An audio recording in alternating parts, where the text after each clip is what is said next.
Bismillah, Assalamualaikum warahmatullahi wabarakatuh.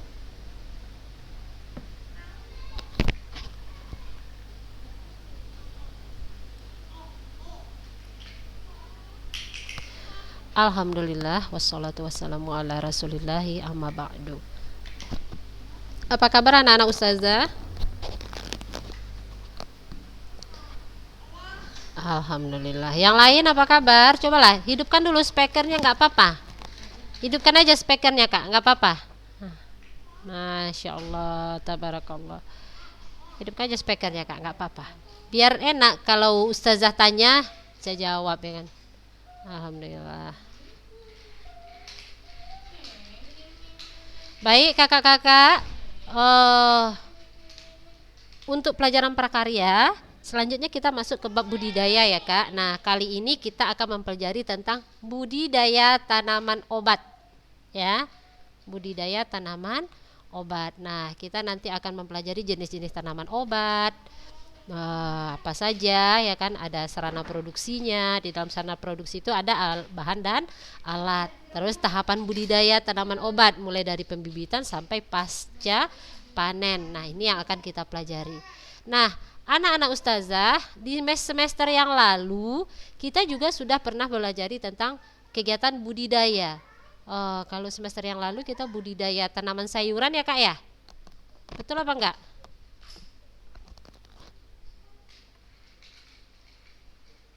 Betul. Nah, kalau coba buka lagi catatannya, boleh. Apa itu budidaya?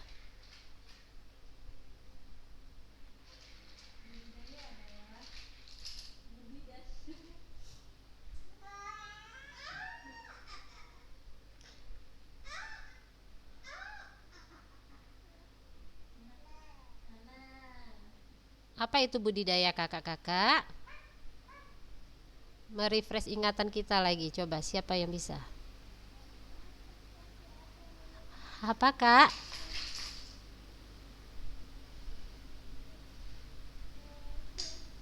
Ayo, siapa yang bisa? Apa itu budidaya?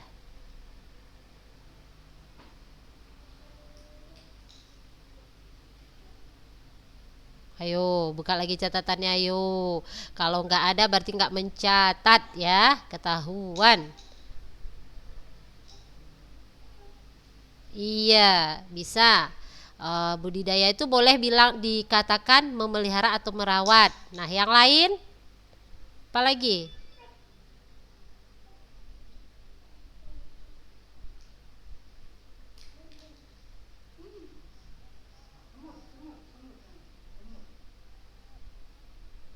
Mengembangkan, merawat atau kayak dirawat gitu ya, Kanza, boleh.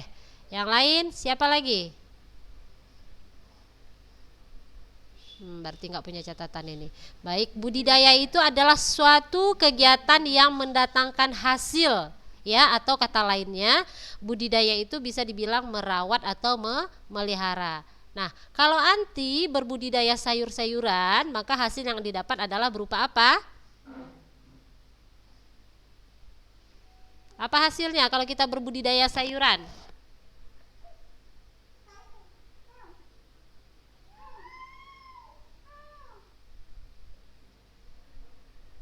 Adalah sayuran. Kalau anti berbudidaya tanaman obat, maka yang didapat adalah bahan-bahan untuk obat. Nah, anak-anak ustazah, sekarang budidaya tanaman obat ini sedang rame ya, rame digalakkan. Kenapa? Karena orang sekarang semakin percaya bahwa obat herbal itu adalah yang terbaik ya.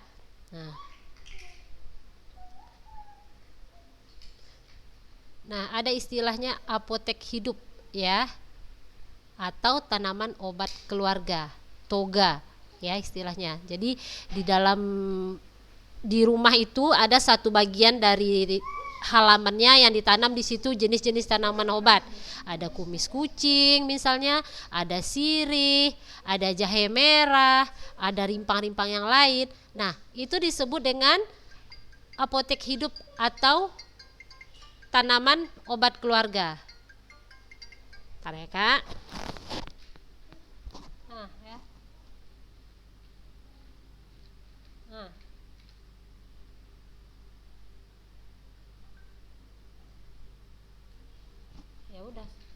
Kapan mulainya? Mama ngajar, nanti kita mulai lagi. Oke, Daya lagi ngajar. Siap.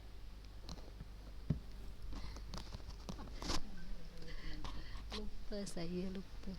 Nah, baik, kita lanjut ya kakak-kakak.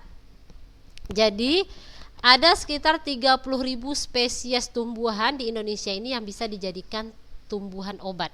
Ya anak-anak ustazah, jadi banyak ya. Nah, hari ini kita akan mempelajari contoh-contohnya saja ya. Contoh-contohnya.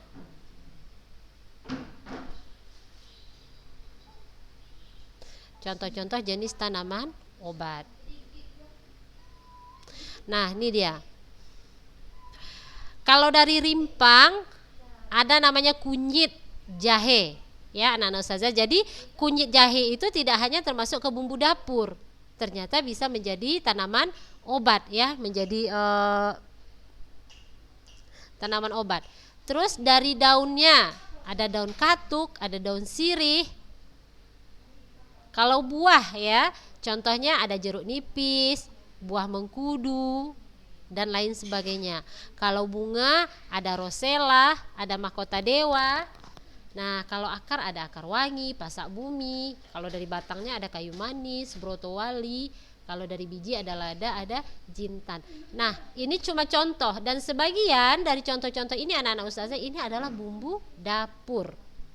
Nah, berarti ini bukan sesuatu yang susah kita dapat ya. Jadi bukan sesuatu yang susah untuk kita budidayakan. Kayak kunyit, jahe, itu kemarin ada anak-anak ustazah kemarin yang menanam jahe ya. Nah, jadi dia bukan tanaman yang susah untuk kita tanam, yang susah untuk tumbuh gitu ya kan. Jadi gampang kita untuk mendapatkannya. Nah, ini adalah contoh beberapanya ya penjelasannya anak ustazah. Pertama temulawak. Anak-anak ustazah tahu temulawak? Ada yang tahu temulawak? Tahu temulawak ya? Temulawak itu dia bentuknya sama dengan kunyit ya, rimpang, jenisnya rimpang. Nah, cuman dia aromanya berbeda dengan kunyit. Ya, kakak-kakak ya. Temulawak atau disebut juga dengan kurkuma ya, banyak ditemukan di daerah tropis. Ya, banyak ditemukan di daerah tropis. Nah, dia berkembang biak di tanah ya, sekitar tegalan pemukiman, terutama pada tanah gembur agar rimpangnya dapat tumbuh besar. Jadi dia harus kita tanam di tanah gembur.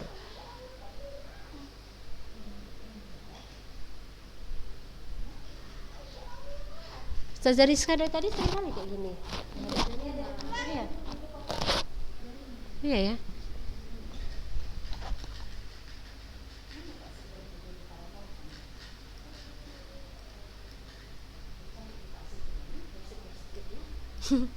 Ini kayak mana woi?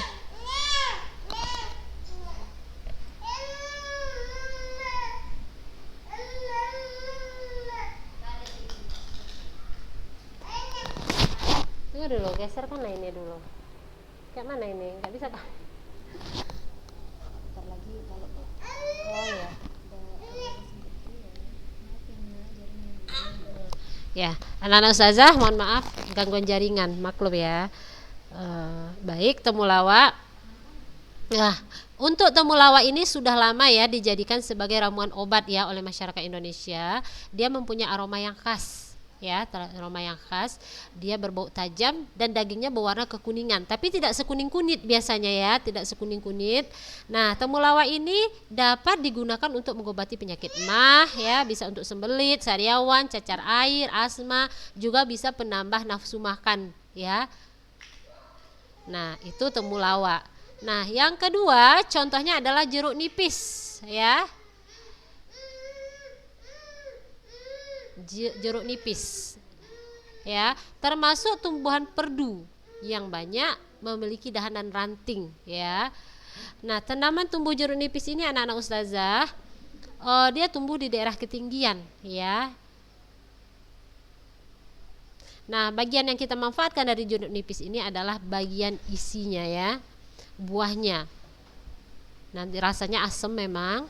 Nah, namun manfaatnya sangat banyak ya anak-anak ustazah. Jeruk nipis ini bisa mengobati batuk, ya kan, anti batuk misalnya campur dengan kecap, ya kan, peras campur airnya tuh sama kecap. Obat flu, obat demam, sembelit dan bau badan. Jeruk nipis tahu kan anak-anak ustazah? Nih, ini biasa sering dipakai Umi Anti sebagai bumbu dapur. Jadi kalau mau masak ikan biasa dilumuri dulu dengan jeruk nipis biar tidak amis gitu. Nah, berarti anak-anak ustazah bukan sesuatu yang langka dengan yang nama jeruk nipis. Ya. Selanjutnya adalah sirih, ya. Nah, kalau untuk sirih ini anak-anak ustazah juga dia ada macam-macam, ada sirih merah, ada sirih biasa ya. Dia adalah tumbuhan merambat. Ya, atau tumbuhan yang bersandar kepada pohon lain. Bisa juga ke tembok ya, anak-anak ustazah tidak hanya ke tumbuhan lain, ke tembok pun dia bisa merambat karena batangnya itu dia ada akar-akarnya. Nanti kalau dia dapat rambatan, nah dia akan menancapkan ke situ akar-akarnya.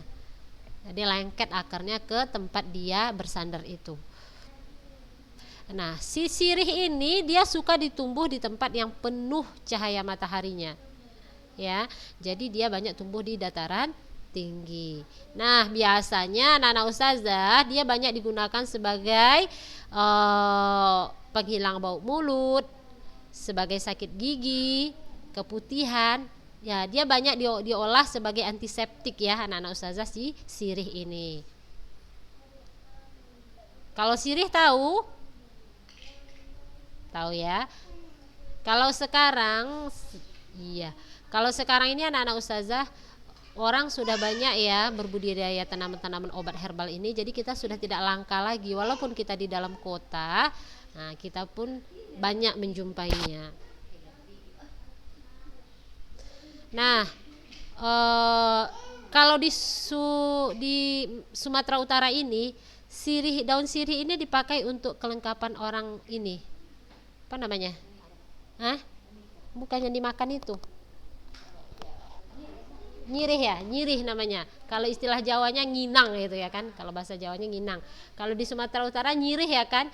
Yang makan yang mulutnya merah-merah itu. Ya itu daun sirih Kak Ustazah. Nah, itu dari daun sirih. Nyirih ya Kak ya. Nah, selanjutnya ada namanya tanaman obat patah tulang. Ya, ngeri ya Kak ya namanya patah tulang. Ini juga dijadikan orang sebagai ini Kak. Apa namanya, tanaman hias ya, ditanam di pot atau di depan rumah, cantik, dan dia tanaman yang mudah berkembang biak. Cuma kita patahkan terus kita tanamkan lagi ke tanah patahannya tadi, dia tumbuh ya patah tulang ini. Nah, ternyata dia adalah herbal ya, herbal yang bisa kita gunakan sebagai tanaman, salah satu tanaman obat. Nah, dia adalah tanaman yang suka kena sinar matahari. Jadi juga banyak tumbuh di daerah ketinggian. Jadi dia hanya berbentuk ranting-ranting ya anak-anak ustazah, ranting bulat sini, daunnya jarang.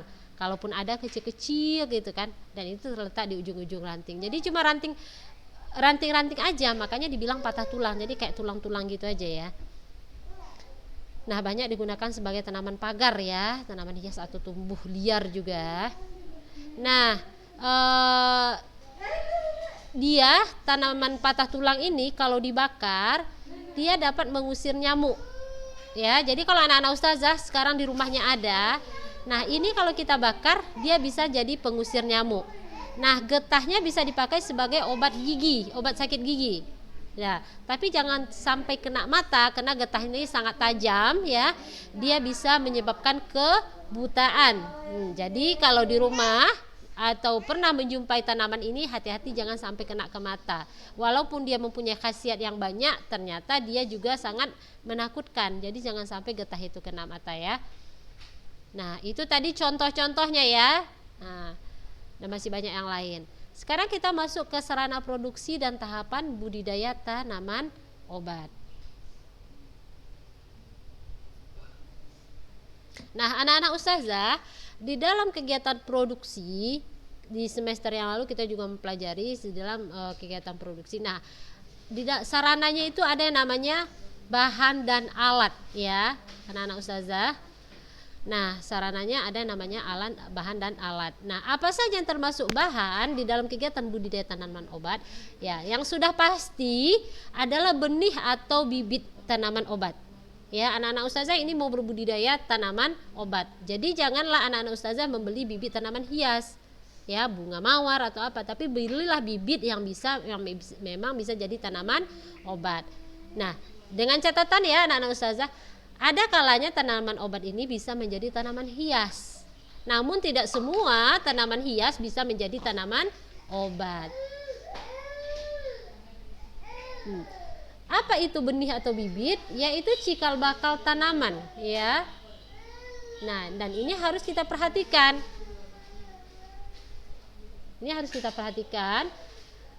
Kita harus memilih bibit yang unggul, ya, untuk menghasilkan tanaman obat yang unggul dan berkualitas juga, ya anak-anak ustazah. Jadi jangan sembarangan memilih benih dan bibit. Nah, benih tanaman obat dapat berupa biji, ya, atau bisa melalui pembibitan secara generatif, ya, dan juga bisa berupa stek, sambung, okulasi, rimpang dan tunas. Nah, bibit yang ditanam merupakan bibit sehat dan seragam pertumbuhannya. Jadi tidak selalu ya tanaman bibit ini dia berbentuk biji atau selalu berbentuk anaan. Tidak anak-anak ustazah. Jadi bermacam-macam caranya kita dalam bisa mengembang biakkan si tanaman ini. Nah, setelah benih dan bibit, ya, yang kedua adalah pupuk. Ya. Si tanaman ini akan tumbuh baik bila si tanah mengandung unsur hara yang bagus, ya. Nah, hampir semua tanaman ya anak-anak ustazah memerlukan unsur hara makro, yaitu di situ ada nitrogen, ada fosfornya, ada kaliumnya dan mikromineralnya. Nah, biasanya bisa kita dapat dari pupuk organik dan anorganik. Nah, untuk mendapatkan unsur hara ini, memperbaiki unsur hara tanah, bisa kita dapat dari pupuk organik dan anorganik. Nah, makanya kita memerlukan yang namanya pupuk. Nah, kalau untuk tanaman obat anak-anak ustazah dianjurkan memakai bahan alami atau pupuk kandang atau kompos, ya, atau pupuk organik, ya. Kenapa tidak boleh pupuk kimia ustazah? Ya, nah, dikhawatirkan dia akan menimbulkan efek terhadap tanaman obat. Ini kan tanaman obat ya anak-anak ustazah, dan akan mempengaruhi terhadap si tanaman